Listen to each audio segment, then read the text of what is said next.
Bismillahirrahmanirrahim. Alhamdulillahirabbil alamin.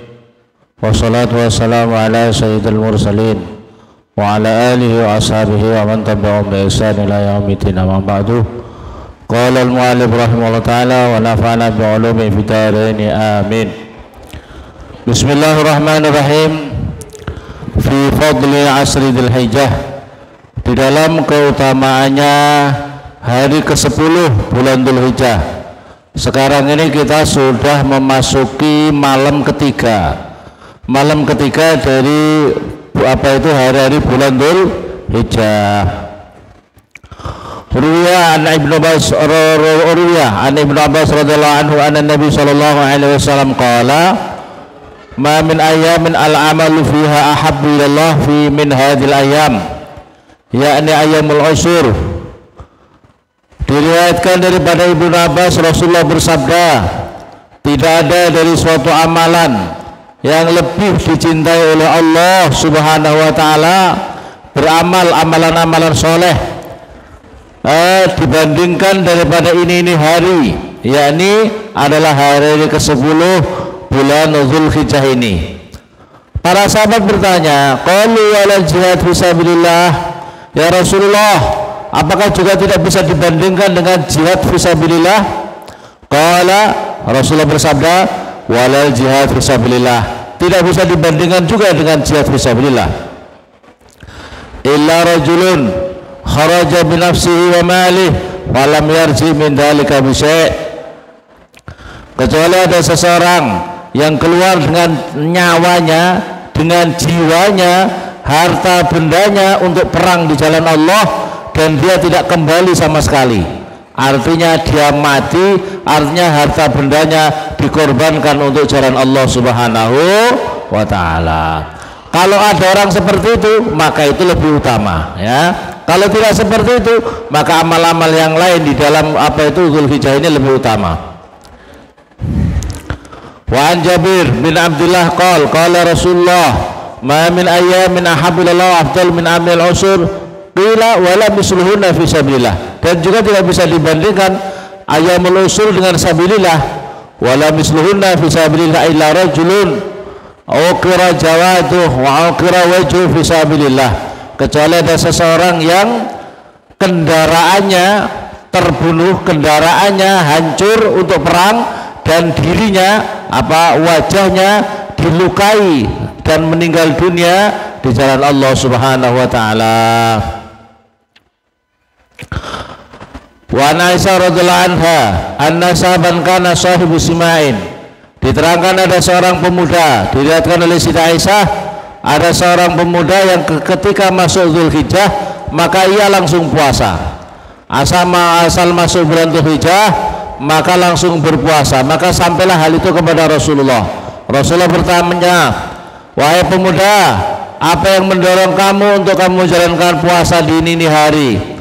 Qala, pemuda tadi, bi'abi anta wa ummi ya Rasulullah, demi bapakku dan engkau ya Rasulullah, wa ummi, dan ibuku ya Rasulullah, innaha ayyamul masair, sesungguhnya hari-hari Dzulhijjah ini adalah hari-hari syiar-syiarnya Islam, hari-hari orang menjalankan haji.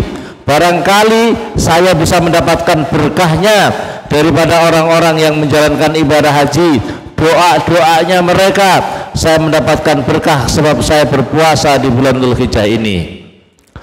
Qala, maka bersabda Rasulullah, fa inna laka bi kulli yaumin tasumuhu adlu mi'ati raqabah wa amitu badan wa imu farasin yahmilu alaiha fi sabilillah. Rasulullah bersabda, kamu berpuasa di hari-hari 10 bulan Dzulhijjah perharinya, satu hari tanggal 1, 2, 3 sampai kemudian tanggal 7, 8, 9 nanti ada nilai sendiri, seperti kamu mendapatkan pahala memerdekakan 100 budak. Kamu kamu mendapatkan pahala bersedekah 100 onta, 100 kuda yang digunakan untuk perang di jalan Allah Subhanahu wa ta'ala. Fa idza kana yaumut tarwiyah, ketika hari tarwiyah, falaka fiha adru alfai raqabah. Kalau sudah bulan hari tarwiyah, berarti nanti tanggal 8 berapa? Tanggal 8 maka kamu mendapatkan pahala kalau puasa hari itu seperti kamu memerdekakan 2000 badanah, 2000 onta, 2000 kuda yang digunakan perang di jalan Allah Subhanahu wa taala. Paham hadirin? Kalau tanggal 1 sampai tanggal 7 itu seperti kita 100 onta, 100 kuda. Tapi kalau sudah tarwiyah berarti tanggal berapa? Tanggal 8 itu 2000 onta, 2000 kuda yang digunakan perang di jalan Allah. Fa idza kana yaum Arafah, maka ketika puasa hari Arafah berarti tanggal berapa? Tanggal berapa? Tanggal 9. Anak santri kok enggak dong? Kok enggak paham? Tanggal 9 Arafah Dzulhijjah dinamakan puasa Arafah. Maka kamu mendapatkan yang Arafah walaka fi ajlu alfi raqabah wa alfi badan wa alfi farasin, yaitu sedapat 2000 budak, 2000 onta, 2000 kuda yang digunakan perang di jalan Allah Subhanahu wa taala.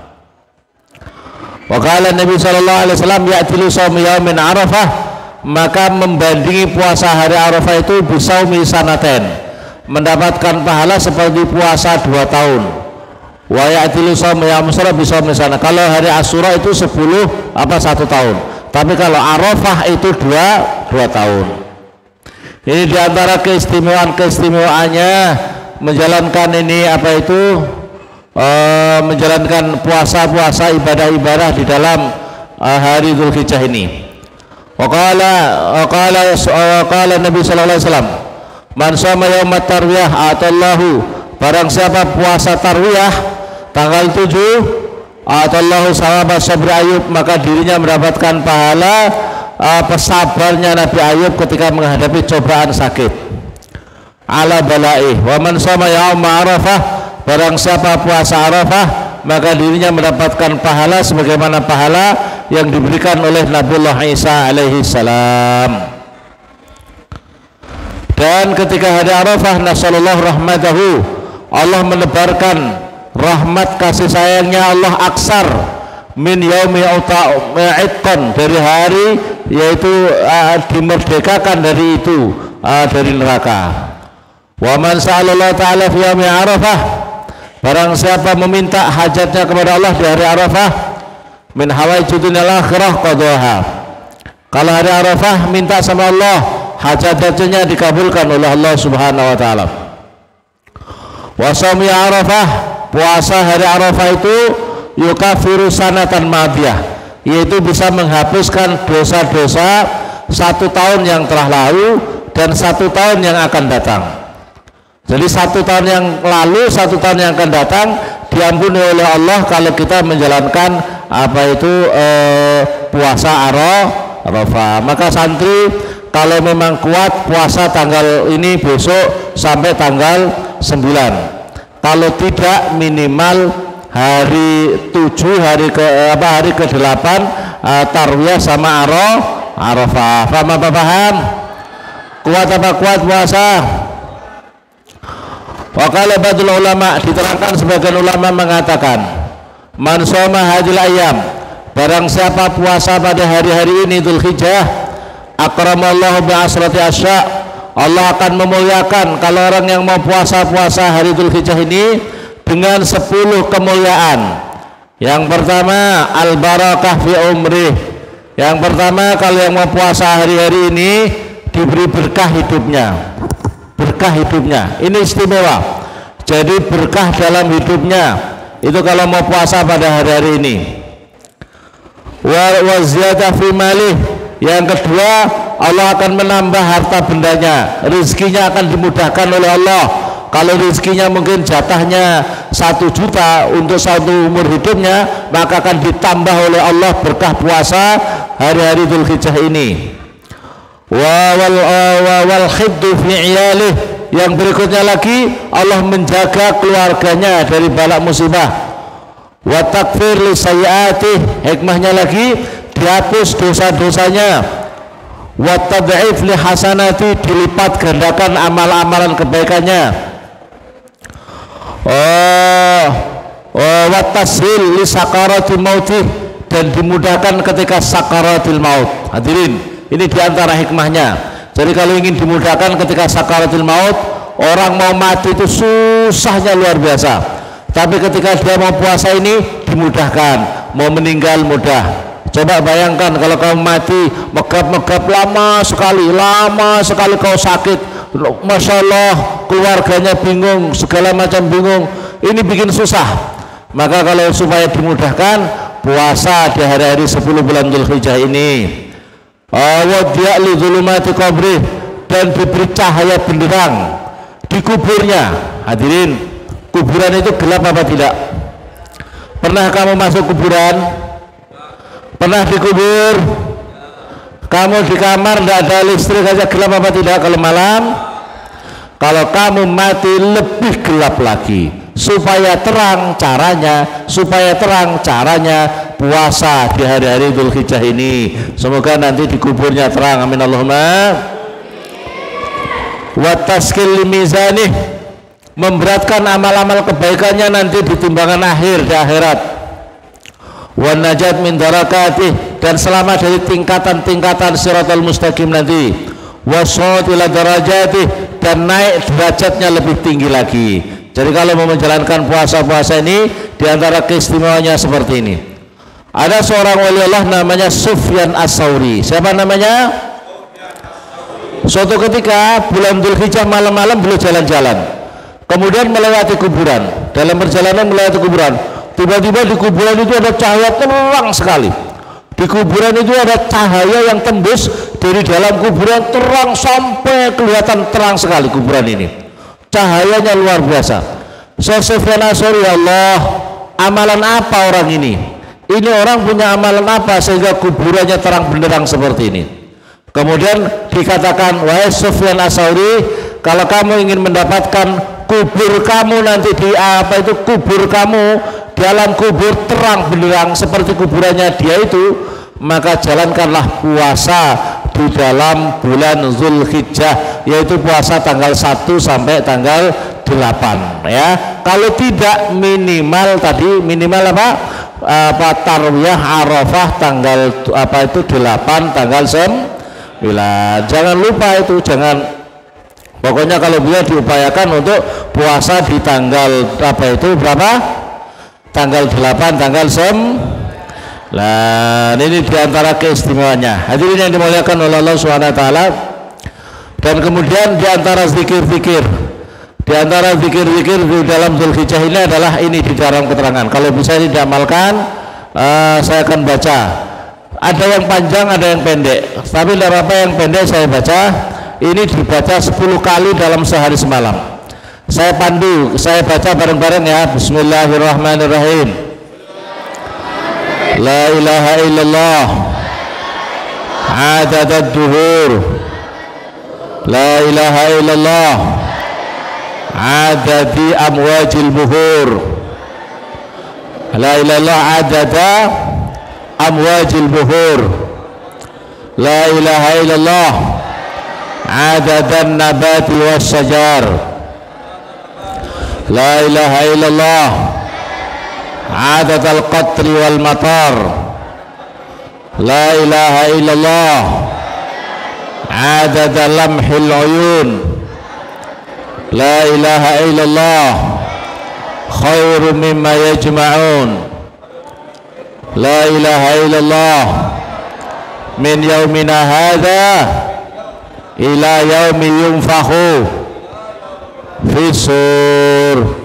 Ini dibaca 10 kali dalam sehari semalam supaya kita mendapatkan istimewa luar biasa. Hadirin, saya ingin kasih tahu nanti di akhirat zikir-zikir kita ini, khususnya zikir di bulan Dzulhijjah, ucapan zikir kita la ilaha illallah, la ilaha seperti ini nanti yang akan memberatkan timbangan kita di alam akhirat. Nanti hadirin, orang itu kalau tidak punya amal nanti di akhirat itu, begitu ditimbang seluruh amal kita, seluruh amal kejelekan kita lebih banyak, lebih berat, sangat banyak, berat sekali. Terus kemudian amalnya, kebaikannya sangat sedikit, terus kemudian timbangannya jeleknya lebih berat, maka kemudian dia mau masukkan neraka. Tapi tiba-tiba sama malaikat dia membawa tulisan catatan amal, zikirnya la ilaha illallah, zikirnya la ilaha illallah, orang itu yang sangat ikhlas, secara kertas yang sangat segedikit tapi ikhlas. Begitu ditaruh di timbangan yang berikutnya, timbangan tadi yang beratnya luar biasa langsung naik menjadi timbangan amalnya, menjadi timbangan amalnya menjadi lebih berat dan dia akan masuk surga. Oleh karena itu Rasulullah mengatakan la ilaha illallah, ucapan zikir kita la ilaha illallah dengan ikhlas, andaikan ditimbang seluruh bumi langit beserta seluruh isinya, langit 7 bumi ke-7 yang seberat ini, berat apa tidak langit bumi ini, dunia ini berat apa tidak, langit ke-7 berat apa tidak. Tapi dibandingkan ucapan zikir kita la ilaha illallah, la ilaha illallah satu kali dengan ikhlas, maka la ilaha illallah itu lebih berat daripada dunia beserta seluruh isinya. Maka oleh karena itu seringlah kita, ikhlaskanlah kita ketika berzikir dengan la ilaha illallah. Ini karena yang istimewa yang sangat kita harapkan, yang sangat kita harapkan untuk kita nanti di hari kiamat. Amin Allahumma. Dan diantara yang istimewa lagi di hari Arafah, hadirin, ini saya menyampaikan di dalam keterangan kitab Kanzun Najah wa Surur, wa yazidu yawma Arafah kaisaman ural Arafah. Kalau bisa di hari Arafah kita berzikir la ilaha illallah wahdahu la syarikalah lahul mulku wa lahul hamdu wa huwa ala kulli syai'in qadir. Hafal apa tidak? Wah, kita baca bareng-bareng la ilaha illallah wahdahu la syarikalah lahul mulku wa lahul hamdu wa huwa ala kulli syai'in qadir. Hadirin, barang siapa yang kalau bisa sampai dalam sehari semalam kita berzikir ini 1000 kali sehari semalam, khusus dari Arafah, karena itu sangat istimewa. Karena itu sangat istimewa. Dibaca 1 kali saja kita seperti memerdekakan budak. Bagaimana kalau kita baca 1000 kali? Itu istimewa. Itu istimewa untuk hari Arafah. Hari Arafah besoknya hari apa itu? Hari Kurban. Yang berikutnya lagi, wa fi kitab da'wat lil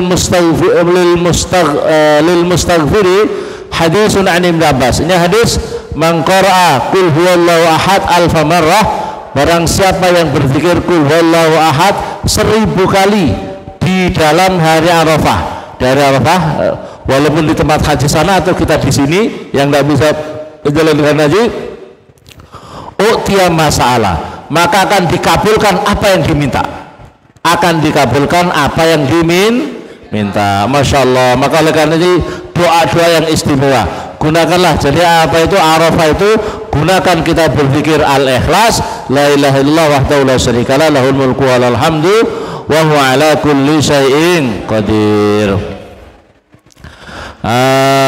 Terus ada doanya, sesungguhnya ada doa yang ingin saya sampaikan di sini adalah doanya ini di hari Arafah. Allahumma rabbana atina fid dunya hasanah wa fil akhirati hasanah wa qina adzabannar. Allahumma inni zalamtu nafsi zulman kabiran katsiran wa inna la yaghfiru dzunuba illa anta waghfir li maghfiratan min 'indik warhamni innaka antal ghafurur rahim.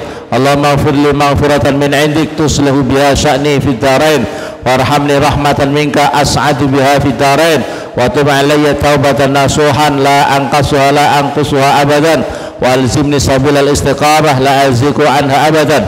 Allahumma kulli min dhullil ma'siyah ila 'izzi ta'ah wa aghnini bihalalika an haramik wa bi ta'atika an ma'siyatik wa bi fadlika amman siwak wa nawwir qalbi wa qabri wa 'idni min asy-syarri kullih wajma' lil khair kullah wa astawda'tuka dini wa amanati wa qalbi wa badani wa khatim amali wa jimama an'amta bihi alayya wa ala jami'i ahibbai wal muslimina ajma'in. Ini doa-doa yang kalau kita mau membaca doa ini, kalau enggak doa ini yang penting tadi membaca tadi la ilaha illallah tadi, terus kemudian baca al-ikhlas, berdoa semampu kita untuk kebaikan diri kita, keluarga kita, anak keturunan kita, dunia dan akhirat. Amin Allahumma. Ini kita perlu berdoa sebab kita ini hidup Masya Allah, apalagi sekarang ini anak-anak santri dan kita semua, kita menghadapi bala dan musibah sangat banyak. Oleh karena itu yang diantaranya adalah jangan sampai kita ninggalin zikir-zikir, perbanyak zikir. Ratib hadat harus rajin. Makanya di pondok ini kita zikir ratib hadat. Semoga saja kita semua dihindarkan bala musibah, amin Allahumma. Di zaman akhir tanda-tanda kiamat orang mati mendadak banyak. Tanda-tandanya kalau kiamat sudah dekat, orang-orang mati sangat mendadak, mati sedikit-sedikit, mati. Kamu kalau tahu sekarang ini kabar kematian di Jawa dan sebagainya, satu kampung mati ini, bahkan satu keluarga ini tadi mati, sore mati, besoknya mati, satu keluarga 3 orang. Masya Allah ya. Makanya oleh karena itu ini tanda-tanda kiamat, tanda-tanda kiamat. Kalau sudah balak musibah sangat banyak, kematian sering mendadak mati ya, mendadak orang banyak mendadak mati sangat banyak. Maka oleh karena itu ayo ikhtiar kita caranya banyak berdoa, banyak berzikir, mendekatkan diri sama Allah Subhanahu wa taala.